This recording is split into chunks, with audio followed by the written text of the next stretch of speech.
Hello everybody, welcome back to Screen Stars, welcome to some more Xbox Series S gameplay. Well, this is the much anticipated Microsoft Flight Simulator that has just been released on Xbox Series X and S. It is a Game Pass Day 1 release. It didn't come out till a bit later in the UK yesterday, so today is the first chance I've had to play this. Now, this game has got a reputation, to say the least, in regards to its accuracy, in regards to flying planes and all that kind of stuff. But as you guys know, if you follow my channel, I love a good simulation, a good chill-out game. So I am determined to stick to this game to try and figure it out and really have some fun with this game. So you're going to see some early gameplay of me doing a little bit of the flight simulator school, learning the basics, and a little bit of like flight at the end. I'm certainly not brilliant at this game yet, but I'm slowly learning to pick it up. So I'll try and get a review up as soon as I can, but there's an awful lot to get through on this game. So please be patient with me, and I'll try to get a review up as fast as I can. Thanks for watching, everybody. Okay, time to find the airport again. Look around, and when you found it, make a turn in that direction.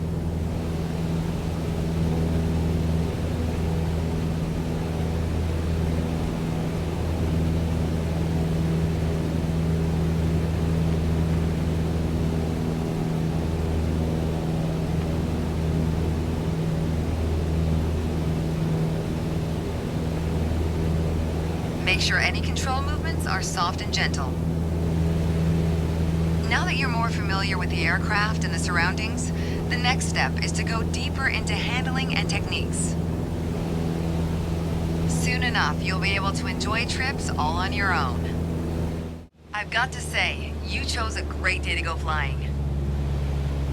This session, we'll get started with some basic controls. Sound good? First things first, let's get familiar with your surroundings. Out your side windows, you can see we have great visibility over Sedona today.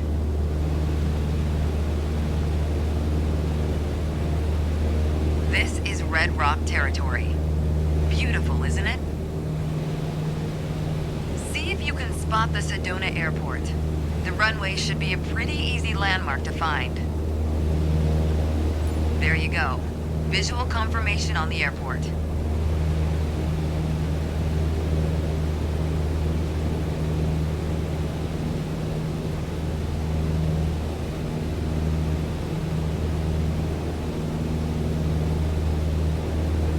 Altitude indicator. Then maintain that 20-degree bank while remaining at the same altitude until I ask you to stop.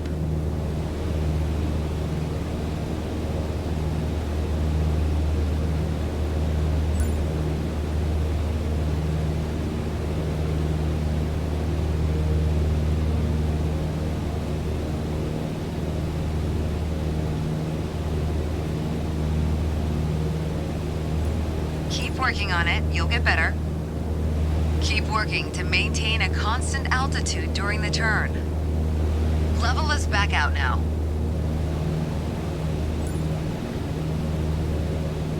Great.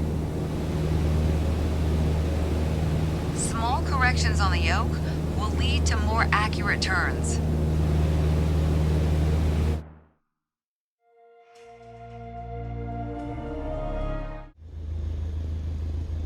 Okay, now gently increase throttle to get the aircraft moving.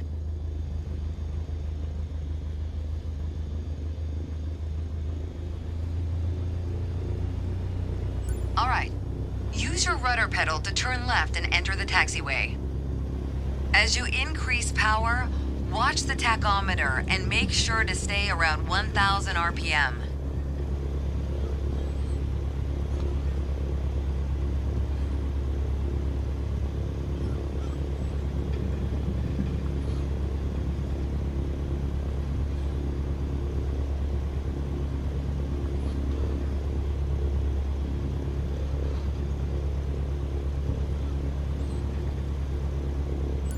Now test the brakes.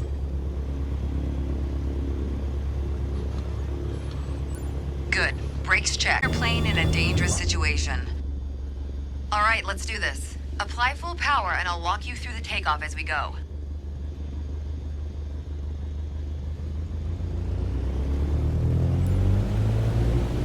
Use your rudders to stay on the center line and keep pushing power until you reach 55 knots.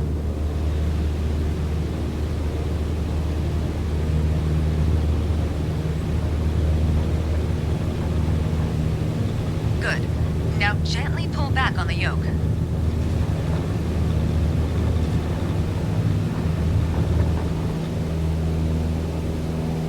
Pull back on the yoke to take off. And we're airborne. Line up the top of your instrument panel so it's a couple of inches above the horizon. That'll pitch us up and set a good climb attitude. Focus on flying straight. Use your rudders. Keep your airspeed at 65 knots. When you're 10 feet above the runway, it's time to flare. To flare means to raise the nose of the aircraft to slow your descent for a softer landing, but without ever leveling off or climbing. The main landing gear will touch down before the nose wheel does.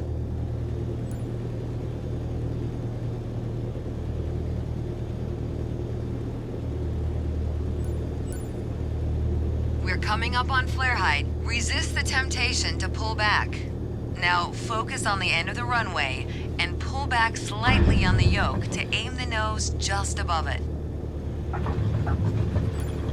Nice.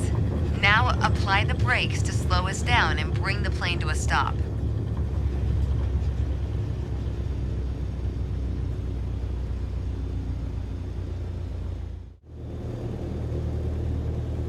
Keep your airspeed at 65 knots.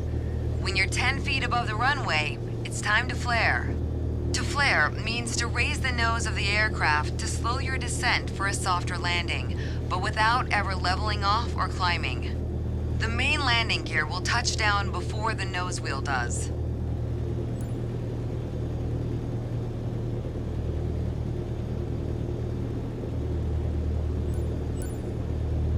We're coming up on flare height. Resist the temptation to pull back.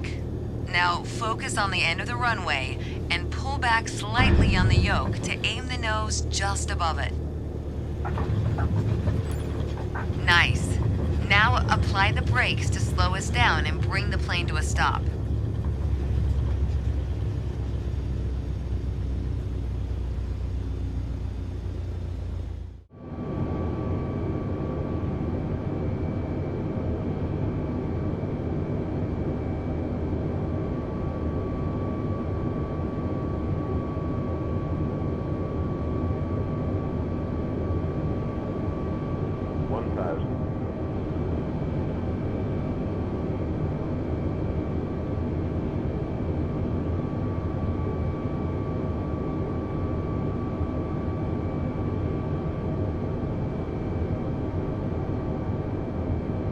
Look to the right of the runway at the 4 colored lights called PAPI. They'll give feedback to stay within a 3-degree glide slope all the way down. If the PAPI shows 2 white lights and 2 reds, then we're on target.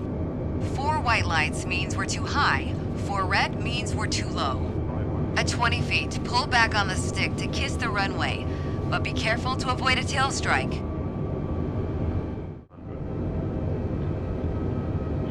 50, 40, 30. Time to flare.